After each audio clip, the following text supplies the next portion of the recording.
It's time to take out our train passes, our transit fare, and everything else in between because today we are heading over to Speculation Station, baby. Let's talk about Montreal Canadiens forward Patrik Laine and 4 potential trade destinations that could make sense for this Canadiens forward, as highlighted by Jeremy Tingley on NHL TradeRumors.me a few days ago. Now, I understand. The Patrik Laine trade sweepstakes are definitely a point of contention when it comes to Canadiens fans in talking about where it is this guy could go, whether or not he's even capable of getting traded, and whether or not the Montreal Canadiens could spare to give him a chance in their team. I'd say, honestly, that Patrik Laine and his presence on this squad is no longer needed. Appreciated, yes, absolutely, we will acknowledge and respect the work that Laine did for the Canadiens last season, 33 points in 52 games. But this season, Patrik Laine has already missed 50-something games, and he has only 1 point in the 5-game sample he does have. He got hurt early on, he had suffered setback after setback, and reports out of Finland indicate that, apparently, Laine has already been kicked off of the team, and that is one of these things where the verbiage, I'd say, is definitely questionable, but apparently the guy who reported these things was a friend of Laine's from his childhood, so do with that what you will. With that said, let's talk today about Montreal's $8.7 million AAV guy, a 27-year-old whose contract expires at the end of the year, and which potential teams could make sense as a trade destination for him, courtesy of this article. Link is in the description. The piece opens up by talking about how there have been multiple reports surfacing that the Canadiens are going to move on from Laine ahead of the deadline and use him as part of a trade package to bring an impact top 6 forward with term on their contract. Now, I'm just going to go out there and say this. Is that even possible? Trading away a cap dump-like asset like Laine for a top 6 forward with term? If that was possible, Kent Hughes should have done that trade 2 years ago. What in the world, Patrik Laine for a top 6 forward with term? You would have to end up selling a whole bunch of draft picks and prospects to make that work. Laine is currently on the IR, and so far this season he had appeared in 5 games. His trade protection only covers 10 teams, so GM Kent Hughes has some options to give Laine a chance to audition with a new team once he returns from injury.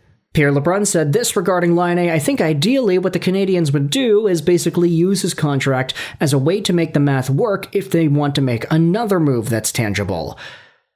So, okay, I guess that's how you're gonna get a top 6 forward with term. You trade away stuff for a top 6 forward with term who's making a pretty decent amount of money, and then you add Laine in that deal with said stuff in order to make the trade go through. Okay, so it's not a one-for-one thing. I stand corrected.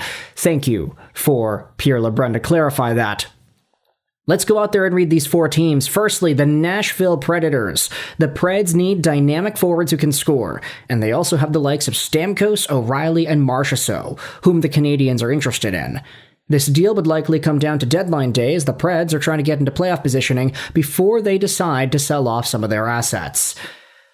Now, with all the drama going on in Nashville as to whether or not they're going to sell guys, keep guys, Barry Trotz already stepped down, so there is going to be a transition there with the Tennessee team.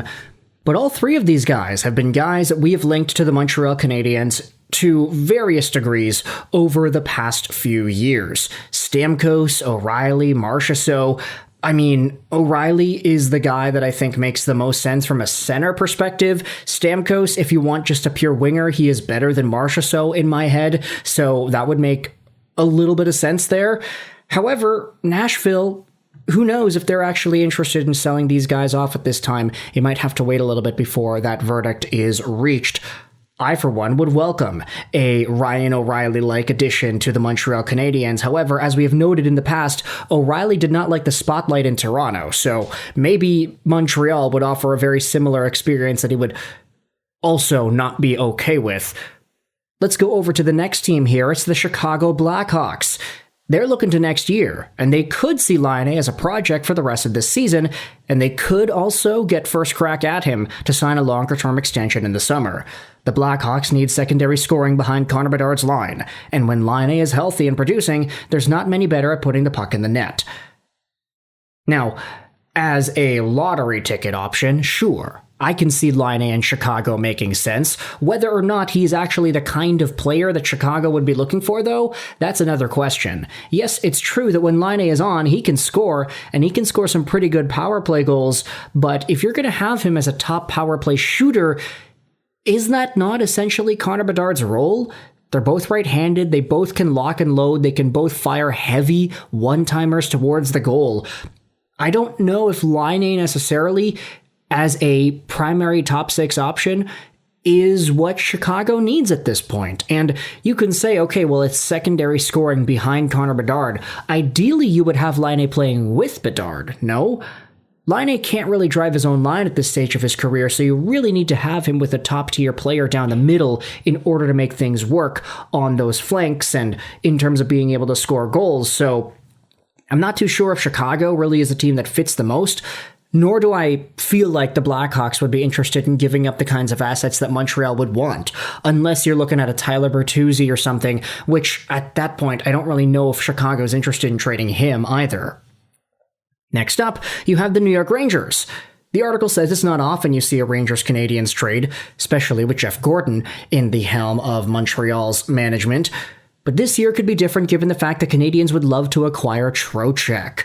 These two teams have been in ongoing talks, and if things advance and Trocheck is heading to Montreal, do not be surprised to see Laine included, along with a couple of top prospects, which the Habs have plenty of.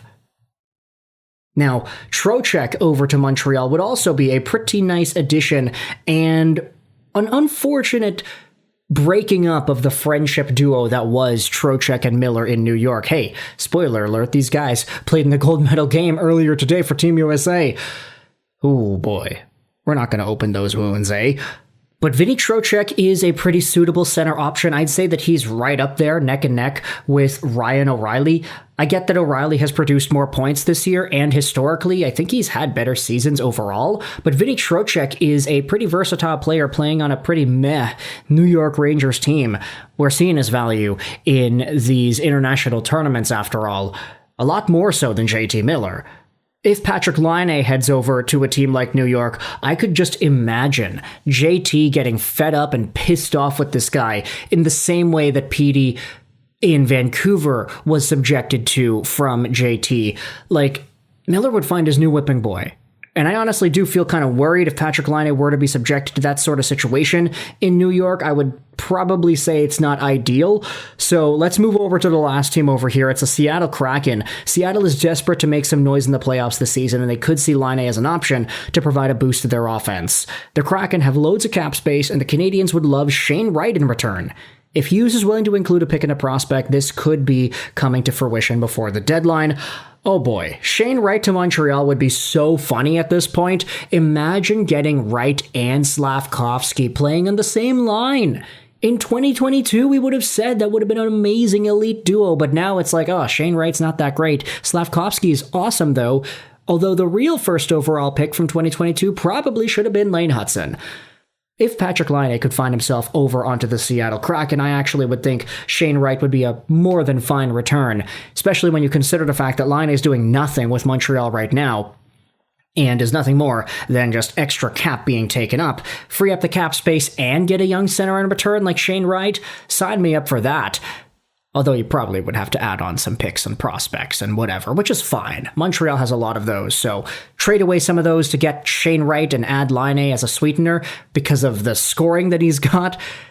I'd say that's a pretty reasonable deal. But with all that said, if you're a fan of either the Kraken, the Rangers, Blackhawks, or the Predators, and of course a Canadiens fan, you can let me know your thoughts in the comments. How do you feel about Patrik Laine and the idea of him getting traded to one of these teams?